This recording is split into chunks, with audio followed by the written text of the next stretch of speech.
Assalamu alaikum, dear learners. Hope you are well by the grace of Almighty Allah. I came back to you with a new lesson on transformation of sentences. বন্ধুরা দেখো আমরা transformation of সেন্টেন্সেসের যে অংশ সেখানে আমরা simple compound কমপ্লেক্সের যে অপশনটা সেখানে আমরা গত ক্লাসে দেখিয়েছি কিভাবে সিম্পল থেকে কমপ্লেক্স কম্পাউন্ড করা যাবে তার অংশ হিসেবে আমরা এর পরিস্থিতি পর্বে দেখিয়েছি সিম্পল সেন্টেন্সটা কি আমরা বলেছিলাম সেখানে একটা মাত্র সাবজেক্ট একটা ফাইনাইট ভার্ব থাকবে আর একটা ক্লজ থাকবে অবশ্যই সে ক্লজটা স্বাধীন ক্লজ ইন্ডিপেন্ডেন্ট ক্লজ আর কমপ্লেক্স সেন্টেন্সে দুইটা ক্লজ থাকবে দুইটা সাবজেক্ট থাকবে দুইটা ফাইনাইট ভার্ব থাকবে আর ক্লজ দুইটার মধ্যে একটি অবশ্যই স্বাধীন ক্লজ আর একটা পরাধীন ক্লজ থাকবে অর্থাৎ ক্লজ মার্কার যুক্ত যে অংশটা থাকবে এইটাকে বলা হবে ডিপেন্ডেন্ট ক্লজ আর ক্লজ মার্কার ছাড়া যে ক্লজটা থাকবে সেটা হবে ইন্ডিপেন্ডেন্ট ক্লজ একইভাবে আমরা দেখিয়েছিলাম যে কম্পাউন্ড সেন্টেন্সেও একই রকম দুইটা ক্লজ দুইটা সাবজেক্ট থাকবে দুইটা ফাইনাইট ভার্ব থাকবে এবং দুইটা ক্লজ থাকবে দুইটা ক্লজের দুইটাই স্বাধীন ক্লজ এবং একটা কোঅর্ডিনেট কনজাংশন বা ক্লজ মার্কার দ্বারা সংযুক্ত থাকবে এটাই ছিল সিম্পল কম্পাউন্ড কমপ্লেক্সের পরিস্থিতি পর্বে অংশ আমরা আজকে যেটা দেখব সেটা হচ্ছে কিভাবে how we can turn a sentence or a complex sentence into simple and compound অর্থাৎ কমপ্লেক্স সেন্টেন্সকে সিম্পল এবং কম্পাউন্ড করার জন্য যে স্ট্রাকচারগুলো রয়েছে আমরা তার মধ্যে আজকে শিখব কি আমরা দেখে নেব যে যদি কোনো সেন্টেন্স অ্যাজ সিন্স বা বিকজ থাকে অর্থাৎ আমরা বলছি যে আজকে যেটা দেখাবো সেটা হচ্ছে অ্যাজ সিন্স আর বিকজ যুক্ত কমপ্লেক্স সেন্টেন্সকে কিভাবে আমরা সিম্পল এবং কম্পাউন্ডে টার্ন করব তো আমরা আগেই বলেছি যে কমপ্লেক্স সেন্টেন্স এর মধ্যে অবশ্যই দুইটা ক্লজ থাকবে তার একটি ইন্ডিপেন্ডেন্ট ক্লজ আর একটা ডিপেন্ডেন্ট ক্লজ অর্থাৎ দেখি এই যুক্ত অর্থাৎ অ্যাজ সিন্স এবং বিকজ এই তিনটা কনজাংশন বা ক্লজ মার্কার যুক্ত যে অংশটা থাকবে ওই অংশটাই হবে ডিপেন্ডেন্ট ক্লজ তো আমরা দেখে নিই বন্ধুরা একটা সেন্টেন্স লিখে দেখাই তাহলে তোমাদের জন্য আরো সহজ হয়ে যাবে আমরা সেটাই লিখছি ধরে নিই যদি এমন থাকে সেন্টেন্সটা as the man earns A lot of money he helps the poor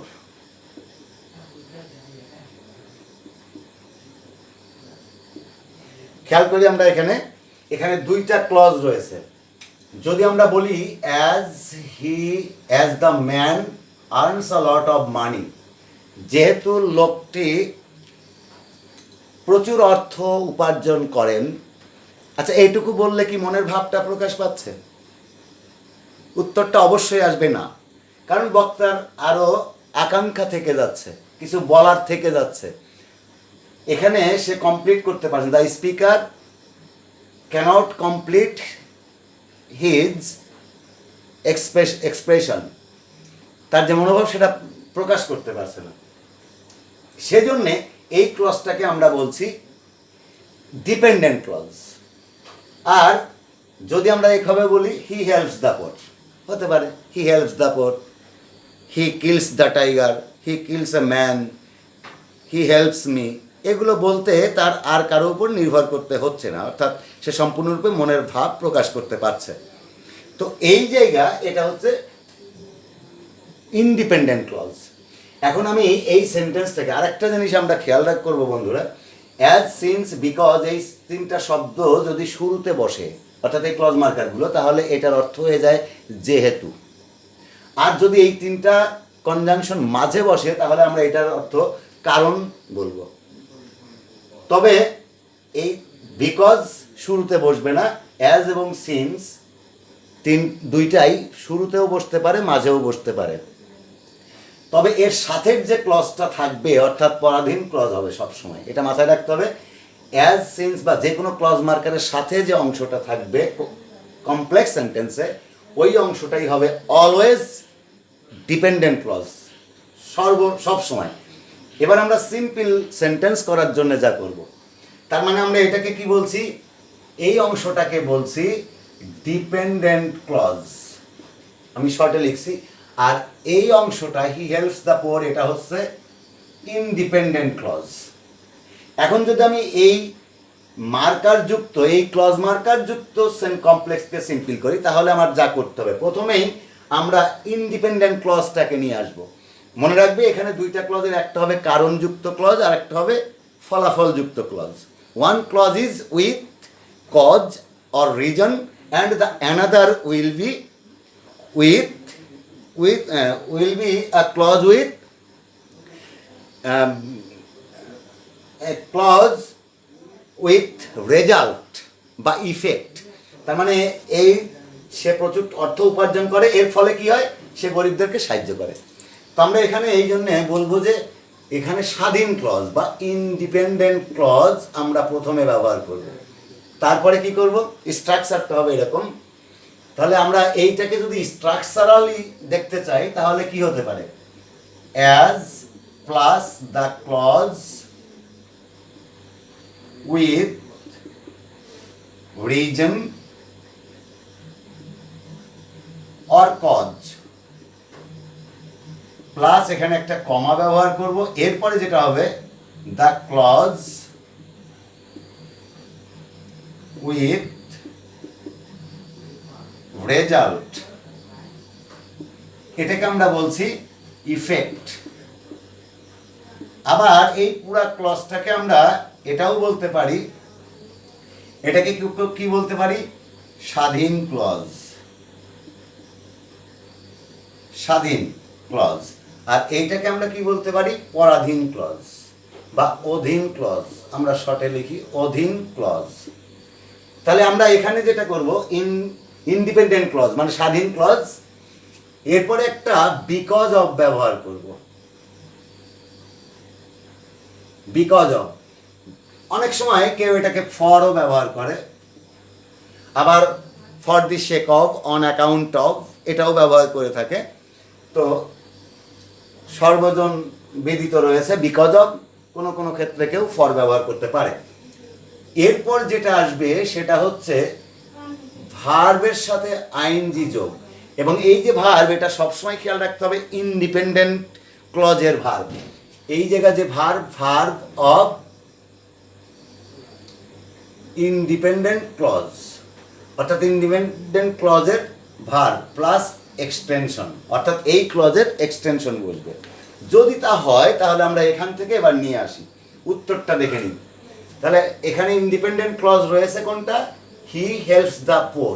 খেয়াল করতে হবে হি এবং দ্য ম্যান এই দুইজন একই ব্যক্তি। আরেকটা কথা বলি, এখানে কেউ কেউ এই বিকজ অফের পরে বা ফরের পরে এই তোমার সাবজেক্টের পসেসিভ কেস ব্যবহার করে। এটা আসলে আমরা অনেকেই জানি না। সাবজেক্টের পসেসিভ কেস ব্যবহার করব তখন যখন দুইটা ক্লজের সাবজেক্ট আলাদা হবে।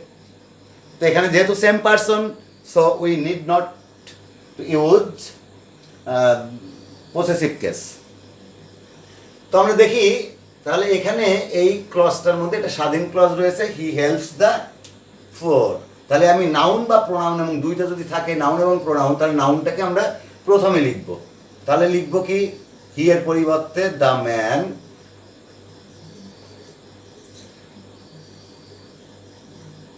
Helps the four,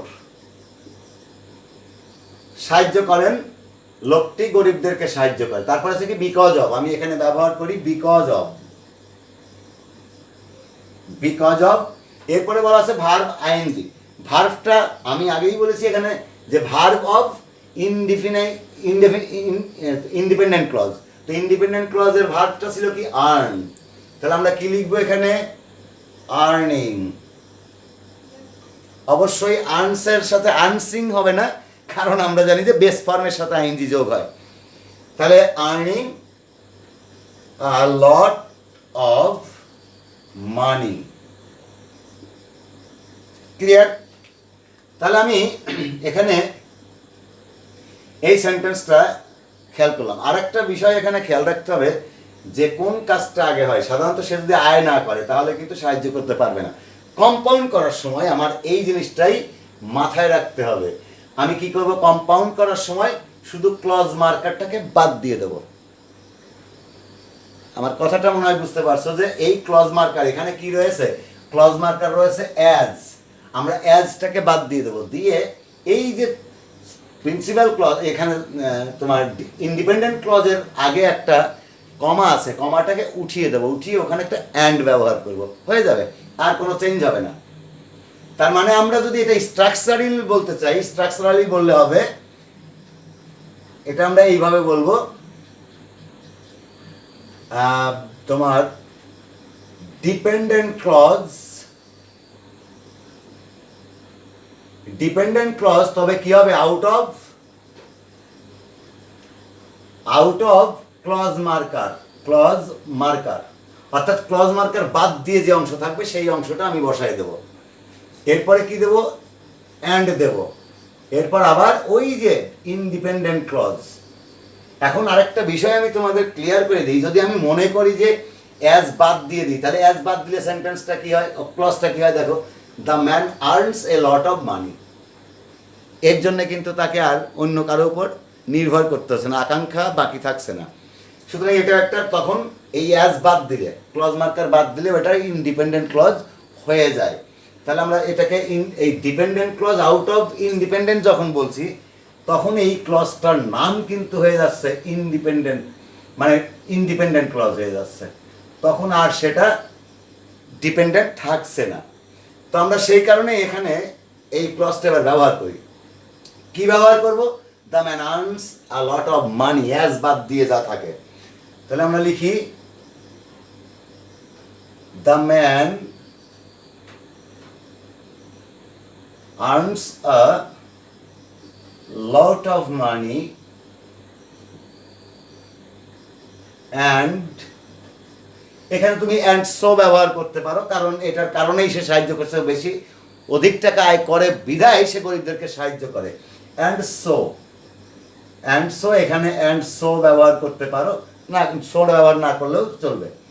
and so he helps the poor. আমার মনে হয় তোমাদের কাছে এটা একেবারেই স্পষ্ট হয়ে গেছে। তো আমরা এখানে একটা ফাইনাইট ভার্ব দিয়ে দেখালাম। এবারে ডিপেন্ডেন্ট ক্লজটাকে একটা বিভার্ব দিয়ে যদি দেখাই তাহলে কি হতে পারে, আমরা সেরকম একটা দেখে নিই উদাহরণ।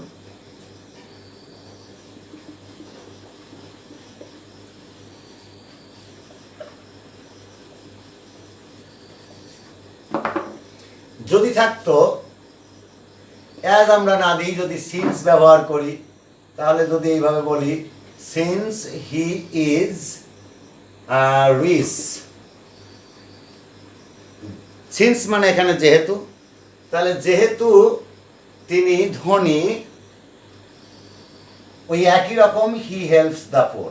অথবা আমি যদি এভাবে বলি যে হি হেল্পস বাদ দিয়েও করতে পারি, হি বাইজ আ কার, তো আমরা এটা লিখি হি হেল্পস দ্য পোর। সহজ করে দেখাই তোমাদের, তাহলে উত্তরটা এখানে কি হয়ে যাবে আমরা দেখি। এখানে যখন আমরা এর উত্তর করব একই স্ট্রাকচারে, তখন কি হয়ে যাবে, তো আমরা বলছি প্রথমে স্বাধীন ক্লজ বসবে সিম্পল করার সময়। তো স্বাধীন ক্লজটা এখানে কি আছে, এখানে স্বাধীন ক্লজ রয়েছে হি হেল্পস দ্য পোর। তাহলে আমরা লিখি হি, এখানে কিন্তু আমরা আর দি ম্যান দিলাম না, কারণ নাই তো, একই ব্যক্তি, হি হেল্পস দ্য পোর। এখন এরপরে আমরা স্ট্রাকচারে কি দিয়েছিলাম, বিকজ অফ, বা ফরও দিতে পারো তুমি, বিকজ অফ, এরপরে ভার্বের সাথে আইনজি যোগ। এখানে ছিল কি, ভার্ব ছিল ইজ, কারণ ইন্ডিপেন্ডেন্ট ক্লজে ভার্বের সাথে আইনজি যোগ হয়। তো যদি তা হয় তাহলে কি আমি ইজিং করবো, ওয়াজ থাকলে কি ওয়াজিং করবো, আরিং করবো? Of course not. যদি আমি এগুলো করি, এই ইজটা কি ভার্ব তোমাকে সেটা জানতে হবে। ইজটা হচ্ছে টু বি ভার্ব, আর টু বি ভার্বের সাথে যখন আইএনজি যোগ করতে, অর্থাৎ অ্যাম, ইজ, আর, ওয়াজ, ওয়ার, এই 5টাই হচ্ছে টু বি ভার্ব। এই ভার্বের সাথে আইএনজি যোগ করতে হলে এর যে বি রয়েছে সেই বি এর সাথে আইএনজি যোগ করতে হয়, কারণ am is are was were being been এগুলোর মা হচ্ছে বি, সুতরাং মায়ের সাথে আইএনজি যোগ করতে হবে। তা আমরা এখানে কি বলবো, বিং। আমি এই জন্য এটা টু বি ভার্বটা দেখাই দিলাম, নইলে তোমাদের মধ্যে একটু জড়তা থেকে যেত যে কি হবে কি না হবে, তাই এটা দেখিয়ে দিলাম, টু বি ভার্বটা দেখালাম। তাহলে বিং রিচ এক্সটেনশনটা বসাই দিলাম, হয়ে গেল। এখন এটাকে যদি আমি কম্পাউন্ড করতাম তাহলে কি করতাম দেখো, কম্পাউন্ড করলে ওই যে অ্যাজ বা সিন্স বা বিকজটা বাদ দিয়ে যা থাকবে তাই বসিয়ে দেবো। তাহলে আমি আগে দেখিয়েছি অ্যাজের ব্যবহার, এখন দেখালাম সিন্সের ব্যবহার। আমি এরপরে তোমাদের সুবিধার্থে আরেকটা দেখাবো বিকজের ব্যবহার, তাহলে তোমাদের জন্য আরও সুবিধা হবে। এবং সেখানে টু হ্যাভ ভার্বটা আমি দেখিয়ে দেবো, যাতে হ্যাভ ভার্বটাও কীভাবে আমরা আইএনজি যোগ করবো সেটা দেখে নিব। তো আমরা দেখে নিই এটা, হি ইজ রিচ, কারণ আমরা বলছি সিন্সটা এই ক্লজ মার্কারটা বাদ দেবো, ক্লজ মার্কারটা এখানে বাদ দিয়ে দিলাম, থাকলো কি হি ইজ রিচ। তাহলে হি ইজ রিচ। এরপর আমরা বলছি কম্পাউন্ড অ্যান্ড, আমরা ক্লজ মার্কারটা ব্যবহার করলাম। তার যেহেতু তার পরেরটাও স্বাধীন ক্লজ হবে বা ইন্ডিপেন্ডেন্ট ক্লজ হবে, সুতরাং যেটা দেওয়া আছে সেটাই, হি হেল্পস দ্য পোর। এখন যদি তুমি and so he helps the poor ব্যবহার করো, দ্যাট উইল বি কারেক্ট। তো এখন এই যে আমরা দেখলাম এটার ব্যবহার, এবারে আমি তোমাদের টু হ্যাভ ভার্ব দিয়ে আরেকটি সেন্টেন্স কমপ্লেক্স, কম্পাউন্ড এবং সিম্পল করে দেখাই। তো এরকম একটা সেন্টেন্স যদি আমি বলি বিকজ ব্যবহার করবে, এখন বিকজটাকে আমি ক্লজ মার্কার হিসেবে দেখাই তোমাদের। আর আমরা আগেই বলেছি যে বিকজটা সবসময় সেন্টেন্সের মাঝে বসে। তো আমরা দেখে নিই একটু সেরকম আর একটা ব্যবহার বিকজের ব্যবহারে, যদি এভাবে বলি, the boy could not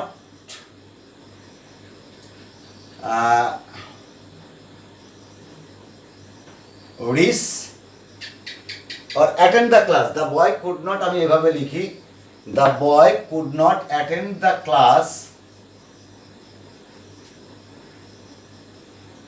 in time.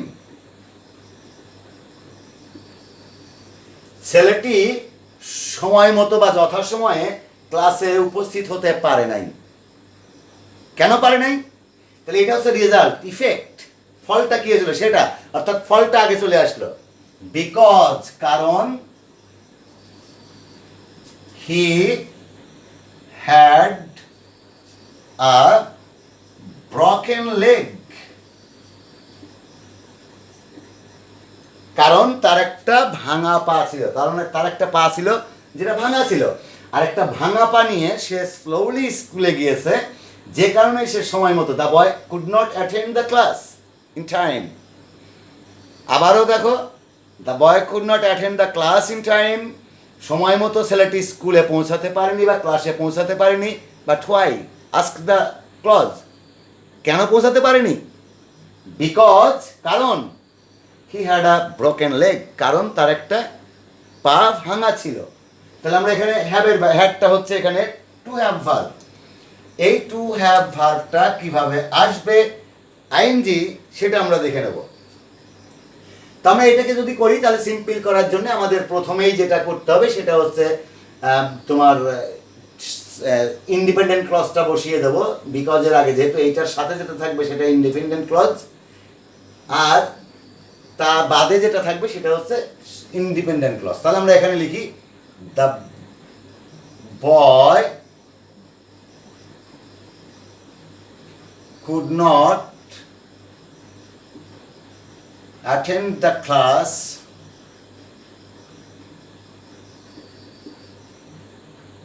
in time because of, অথবা ফর, যেটাই হোক তোমরা ব্যবহার করো, বিকজ অফ। আমরা বলেছি বিকজ অফ এর পরে যেটা আসবে সেটা হচ্ছে ভার্ব এর আইএনজি ফর্ম, এবং সেটা অবশ্যই ডিপেন্ডেন্ট ক্লজের যে ভার্ব থাকবে সেটার সাথে আইএনজি যোগ। তাহলে আমরা তো এখানে হ্যাডিং করব না, তাই না? টু হ্যাভ ভার্ব বলতে আমরা বোঝাচ্ছি সেটা কি কি থাকে? Have, has, had, shall have, will have, should have, would have, could have, must have, এরকম যাই থাক না কেন সব ক্ষেত্রেই আমরা এর যে মা সে হচ্ছে হ্যাভ। সুতরাং আমরা এটার হ্যাভের সাথে আইএনজি যোগ করব। তাহলে কি হচ্ছে? হ্যাডের পরিবর্তে having, having a broken leg. অর্থটা কি হয়ে গেল আমরা দেখি। ছেলেটি যথাসময়ে ক্লাসে পৌঁছাতে পারেনি কারণ, বিকজ অফ, কারণ বলতে বিকজ অফ মানে কারণে, জন্যে, নিমিত্তে, হ্যাভিং আ ব্রোকেন লেগ, একটা ভাঙা পা থাকার কারণে, একটা পা ভাঙা থাকার কারণে ছেলেটি সময় মতো স্কুলে পৌঁছাতে পারেনি বা ক্লাসে পৌঁছাতে পারেনি। তাহলে এখানে একটা সিম্পল হয়ে গেল। আর যেহেতু আমরা জানি সিম্পল মানেই হচ্ছে একটা সাবজেক্ট, একটা ফাইনাইট ভার্ব, তো আমরা যেহেতু এই বিষয়টা তোমাদের আগে বলিনি, এখন খেয়াল করে রাখো যে আমি যখন ব্যবহার করলাম যে the boy could not attend, এই অ্যাটেন্ড একটা ভার্ব অলরেডি বসে গেছে, তার মানে এটা ফাইনাইট ভার্ব, তার মানে দ্বিতীয় আর কোনো ফাইনাইট ভার্ব থাকবে না। এখানে যেমন ছিল হ্যাড, এটাও এখানে ফাইনাইট ভার্ব ছিল, কিন্তু এই ফাইনাইট ভার্ব আসবে না, এই জন্য ওই ভার্বের সাথে আইনজি যোগ করে নিলাম। তার মানে এটা আর এখন ফাইনাইট ভার্ব নেই, ওই ফাইনাইট ভার্ব একটাই। এবার এটাকে যদি আমি কম্পাউন্ড করি তাহলে কি হবে? আমি যদি কম্পাউন্ড করি তাহলে আমরা দেখব এর উত্তরটা এরকম হবে, the boy could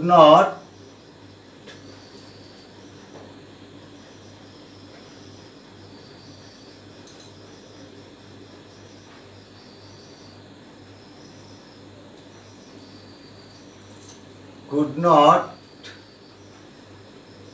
attend the class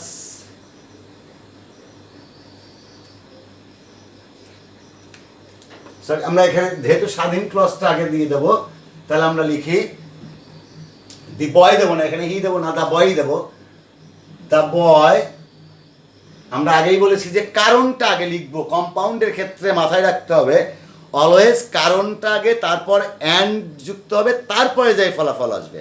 এখানে যদি তুমি আগে ফলাফলটা ব্যবহার করো তাহলে আদৌ ঠিক হবে না। এই জন্য আমরা বলছি the boy had a broken leg, এরপরে আসবে অ্যান্ড সো দিয়ে দিলাম আমরা, সো দিলে ভালো হয় কারণ থাকলে। So he could not attend the class in time. হয়ে গেল। ছেলেটার একটা পা ভাঙা ছিল এবং সে কারণেই, অ্যান্ড সো, এবং সে কারণেই he could not attend the class in time. হয়ে গেল। তাহলে আমরা অ্যাজ, সিন্স এবং বিকজের ব্যবহারের তিনটা জিনিস শিখলাম। এই তিনটা জিনিস তোমাদের যেন কোনো প্রকার ভুল না হয়, আমি এখন যেটা তোমাদের দেখাবো, দো এবং অল দো যুক্ত সেন্টেন্সকে কিভাবে কমপ্লেক্স থেকে কম্পাউন্ড এবং কমপ্লেক্সে সিম্পল এবং কম্পাউন্ডে টার্ন করা যাবে। কি যুক্ত? দো এবং অল দো যুক্ত। তাহলে আমরা দেখে নিই কি কি শিখবো এখন। দো, অল দো একই কথা, বাংলাটা হচ্ছে যদিও।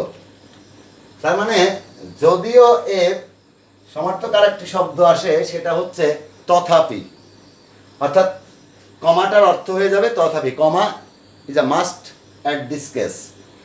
তাহলে আমরা দেখে নিই এরকম একটা সেন্টেন্স যেটা আমরা ব্রোকেন লেগ দিয়ে দেখেছিলাম, ওইটাই যদি আমি এখানে দোয়ের ব্যবহার দেখাই তাহলে কি হয় খেয়াল করি।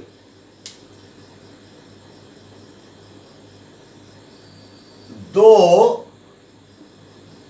the boy had a broken leg,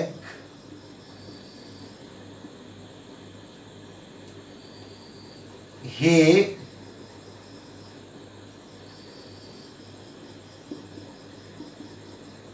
joined the class or attended the class, যাই দাও, joined বা attended the class in time. এখানে খেয়াল করতে হবে যে একটি থাকবে, the dependent clause will be the subject's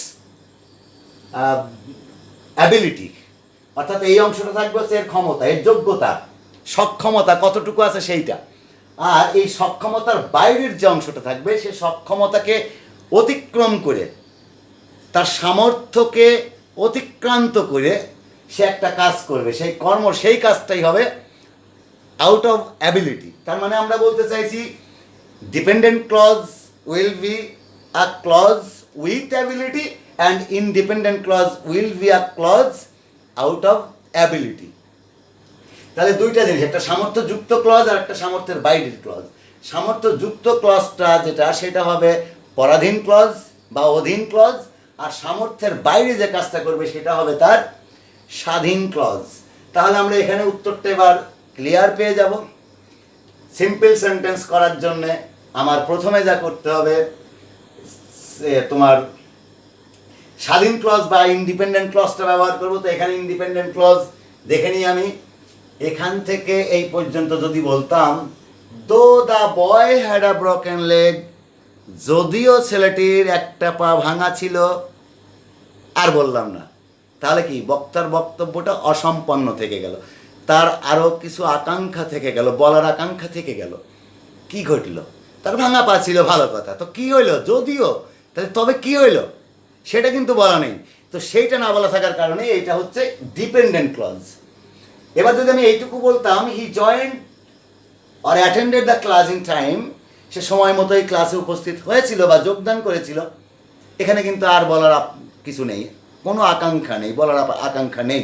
তার মানে এটা স্বাধীন ক্লজ। তার মানে এই স্বাধীন ক্লজটাকে এখানে আগে ব্যবহার করব। তাহলে কি লিখবো? দ্য বয় জয়েন্ট, অথবা তুমি অ্যাটেন্ডেড ব্যবহার করো, attended the class in time দিয়ে দিলাম। এরপরে আমরা বলছি কি সিম্পলের জন্য, এই ক্ষেত্রে যেটা দো এবং অলদো থাকলে স্ট্রাকচারটা হবে, আমি একটু লিখে দিই তোমাদের। দো এবং অলদো থাকলে প্রথমে যেটা হবে সেটা হচ্ছে স্ট্রাকচারটা, রুলস। স্বাধীন ক্লজ বা ইন্ডিপেন্ডেন্ট ক্লজ, প্রথমে হবে ইন্ডিপেন্ডেন্ট ক্লজ, এরপরে হবে in spite of, in spite of অথবা despite, plus verb ING form plus extension. Person যদি একই হয় তাহলে এরপরে ডেসপাইট বা স্পাইটের পরে সাবজেক্টের পসেসিভ কেসের কোনো প্রয়োজন নাই। যেহেতু এখানে একই ব্যক্তি আছে, দি বয় আর হি একই, সে কারণে আমাদের এখানে এটার প্রয়োজন নাই। যদি আলাদা থাকে তাহলেই তুমি এখানে পসেসিভ কেস ব্যবহার করবে, ডিপেন্ডেন্ট ক্লজ যুক্ত সাবজেক্টের পসেসিভ কেস, অর্থাৎ এই ক্লজের পসেসিভ কেসের এই সাবজেক্টের possessive case. The boy his হয়ে যাবে, এখানে হিজ হয়ে যেত। আচ্ছা, যাই হোক, এটা হয়ে গেল। এখন এইটাকে আমি উত্তরটা যদি এইভাবে দেখি, এরপরে আসবে ইনস্পাইট অফ বা ডেসপাইট, মানে সত্ত্বেও, তার মানে এই জিনিসটা থাকার সত্ত্বেও। তবে বিষয়টা খেয়াল রেখো যে ইনস্পাইট থাকলে তারপর অফ বসবে, কিন্তু ডেসপাইটের পরে অফ ব্যবহৃত হবে না। তোমরা বেশিরভাগ এই ভুলটাই করে থাকো, ডেসপাইট ব্যবহার করলেও অফ ব্যবহার করে দাও, এটা কিন্তু হবে না। তাহলে আমরা এটার উত্তরটা যদি এখানে এইভাবে করি, ইন স্পাইট অফ, তাহলে আমরা ইন্ডিপেন্ডেন্ট ক্লজ লিখেছি, এবারে স্পাইট অফ, তাহলে আমরা লিখি স্পাইট অফ, অথবা যদি কেউ ডেসপাইট লিখো তাহলে অসুবিধা নেই, ডেসপাইট। এবার ভার্বের সাথে আইএনজি যোগ। ভার্ব কি আছে এখানে আমরা দেখে নিই। এই ভার্বটা হবে অলওয়েজ ডিপেন্ডেন্ট ক্লজের যে ভার্ব আছে সেই ভার্ব। হ্যাড, হ্যাডটা কি হবে? হ্যাভিং হয়ে যাবে, যেটা আমরা আগে অ্যাজ সিন্স দো এর ক্ষেত্রে দেখিয়েছি। তাহলে এখানে কি হবে? Having a broken leg.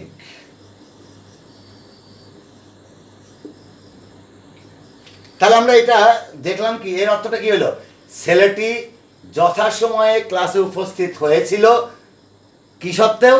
তার একটা পা ভাঙা থাকা সত্ত্বেও, যদিও তার এই সময় মতো পৌঁছানোর কথা ছিল না।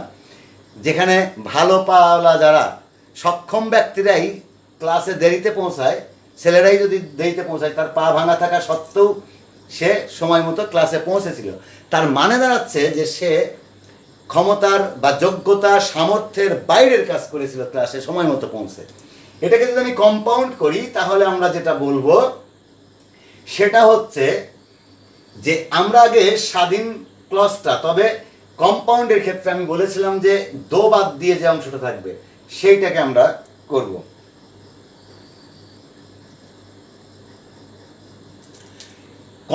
কম্পাউন্ড এইটাকে যদি আমি করি তাহলে খেয়াল রাখবে যে দোটাকে বাদ দিয়ে দেবো আর কমাটা বাদ দিয়ে ওই কমা অর্থাৎ দুইটা ক্লজের মাঝখানে একটা বাট ব্যবহার করব। একটা বাট দিলে হয়ে যাবে। অর্থাৎ আমি এখানে কি আছে খেয়াল করি, এই ক্লজ মার্কার রয়েছে এখানে দো, আর আমাদের in between two clauses we used a comma. এই কমাটাকে বাদ দিয়ে এখানে একটা কি করব, বাট ব্যবহার করব। তাহলে আমরা সেইভাবে লিখি, তাহলে এটা লিখি,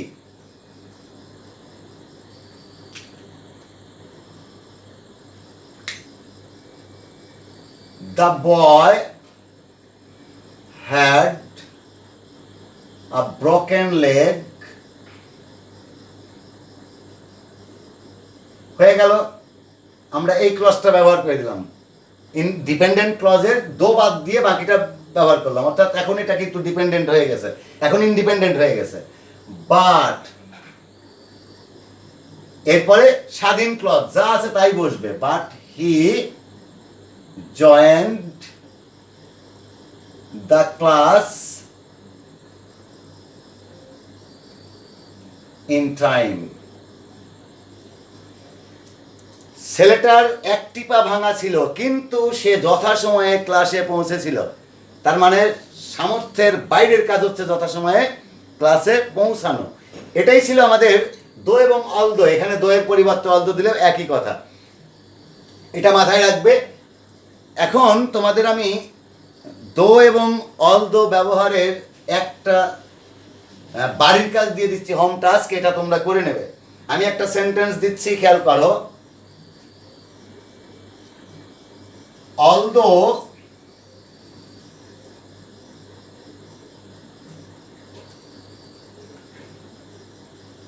the man obtained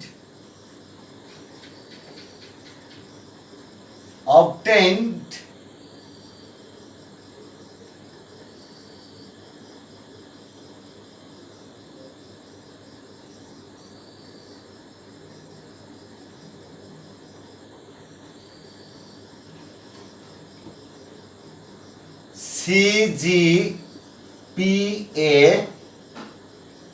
3.94 or 3.91 out of 4, comma, he could not get any job yet now। অর্থটা কি আমি একটু বলে দিই। যদিও লোকটি সিজিপিএ 3.91 পেয়েছে 4-এর মধ্যে, তথাপিও, কমা অর্থ হচ্ছে তথাপিও, he could not get any job, এখন পর্যন্ত কোনো চাকরি পায়নি। Any job, did not, could not পাইনি, মানে এখানে কুড নট না দিয়ে আমি ডিড নট দিয়ে দিই তাহলে আরো সুবিধা হবে। He did not get any job yet now, এখনো কোনো ইয়েট নাও, এখন পর্যন্ত কোনো চাকরি পাইনি। তাহলে এই সেন্টেন্সটাকে তোমরা ঠিক আমি যে নিয়মে করিয়েছি এই নিয়মে একটা সিম্পল এবং কম্পাউন্ড সেন্টেন্স করবে। পাশাপাশি বাড়িতে আমি আজকে যেটা করলাম অ্যাজ, সিন্স, বিকজ, দো, অলদো, এই 5টি যে কোনো এরকম ব্যবহার করে বাসায় তোমরা 5-5-10টি সেন্টেন্স লিখবে যে কোনো একটাকে লিখবে। তুমি সিম্পল লিখলে বাকি দুইটা করবে, অর্থাৎ যদি সিম্পল সেন্টেন্স লিখো তাহলে সেটাকে কমপ্লেক্স এবং কম্পাউন্ডে টার্ন করবে, আর যদি কমপ্লেক্স লিখো তাহলে সিম্পল এবং কম্পাউন্ডে টার্ন করবে। অর্থাৎ যেটা লিখবে তার বিপরীত দুইটা, অপোজিট দুইটা সেন্টেন্সে টার্ন করবে। এটা বাড়িতে করবে। আর এখানেও যদি তোমাদের বুঝতে কোনো সমস্যা হয় তাহলে অবশ্যই আমার কমেন্টসে এসে কমেন্টস করো, আমি সেখানে তোমাদের উত্তর দিয়ে দেবো। আর অবশ্যই আমার এমকে ইংলিশ টিচিং চ্যানেলে সাবস্ক্রাইব করে রাখো। যখনই আমি কোনো লেসন বা কোনো ক্লাস আপলোড করব সঙ্গে সঙ্গে সবার আগে তুমি পেয়ে যাবে। সেই পর্যন্ত তোমরা সবাই ভালো থাকো। টিল দেন, আল্লাহ হাফেজ।